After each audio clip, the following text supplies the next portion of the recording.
கடந்த ஆகஸ்ட் 27ஆம் தேதி ஜலான் ஹார்லி அருகே ஃபேண்டி என்ற ஆடவரை கொலை செய்ததாக 32 வயது லாரி டிரைவரான M.I. சரவணன் மீது ஈப்போ மஜிஸ்ட்ரேட் நீதிமன்றத்தில் குற்றம் சாட்டப்பட்டது.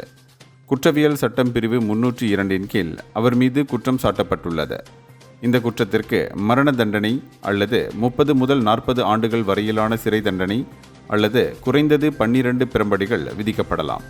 பாதிக்கப்பட்டவர் ஒரு வெள்ளை லாரியால் துரத்தப்பட்டதும் பின்னர் அவர் மோதி கொல்லப்பட்டதும் CCTV காட்சிகளில் பதிவாகியுள்ளது.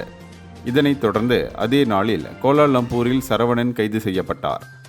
சரவணன் தனது 6 வயது குழந்தைக்காக ஒரே வருமானம் ஈட்டுபவர் என்பதால் அவரது வழக்கறிஞர் வழக்கை விரைந்து முடிக்க வேண்டும் என்று நீதிமன்றத்தை கேட்டுக்கொண்டார். இதனிடையே தடயவியல் பிரேத பரிசோதனை அறிக்கைகள் நிலுவையில் இருப்பதால் இந்த வழக்கு நவம்பர் 4ஆம் தேதிக்கு ஒத்திவைக்கப்பட்டுள்ளது. இந்தியர்களின் இதய குரல் மக்களோசை.